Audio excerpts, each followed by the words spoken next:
I want to complete my, or at least add to my paranormal incidents files.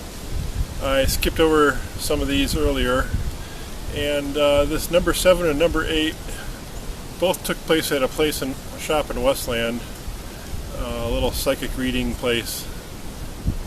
They sell books and some other little things, but mostly they do readings and classes. So I used to go there for some of their classes. I even got a few readings here and there. Not real big into getting readings, but at any rate,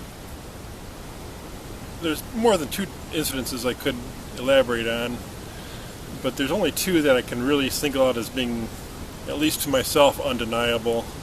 I really can't BS around saying it didn't happen. I wasn't able to debunk them in any way, or write them off to chance. Alright, number 7 was about the seances they used to, I think they still do have seances there. It's been a while since I've been by the shop. And in a way I avoided doing these because I was hoping to maybe get an interview with the proprietor there and show off his shop a little on my YouTube. And maybe I'll do that in the future. But he wasn't really directly involved with either one of these anyway. He had a psychic working for him named Ms.EM, or Ms.EM, M-S-M, or E-M rather, for her name. And, you know, I really regret not using, taking better advantage of what she had to offer in terms of wisdom and teaching, because she really was a very wise woman. She was kind of off-putting to me.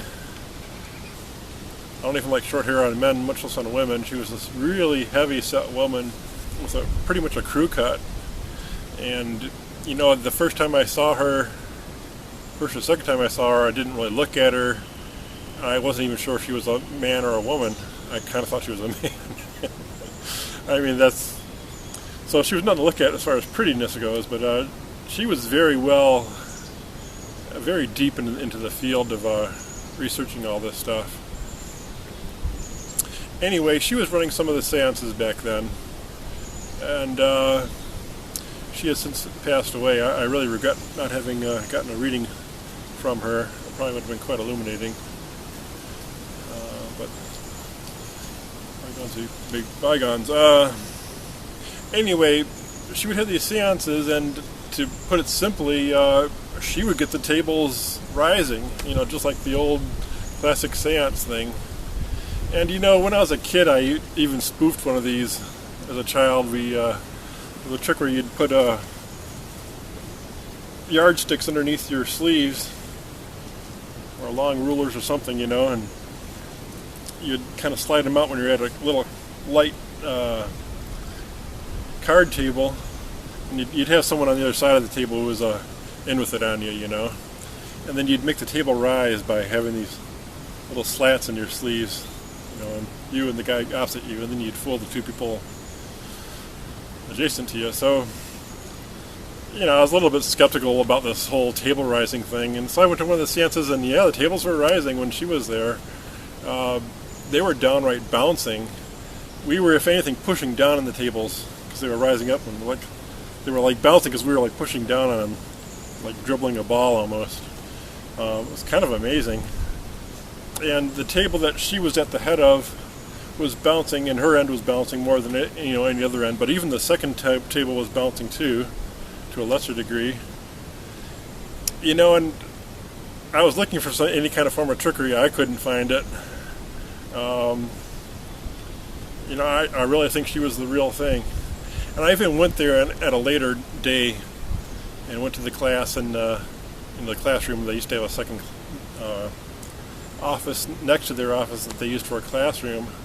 They since pared down and got rid of that because the money wasn't working out. At any rate, I crawled under those tables, and the 2 tables were different construction. They're both the same generic long table you'll see at, you know, maybe a swap meet or something.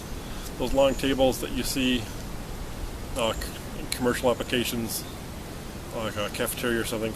But and both tables are about the same height and about the same size, but they were actually different construction, and they were quite heavy. The one that she had been at was the heavier of the 2, But both these tables were built really solidly. Not something you could really easily lift. Not one person at one end, make it convincing. So there's really no rational explanation for how she had those tables bouncing like that. But I was there, I saw it, I was pushing down with the rest of us. So it's quite an amazing thing.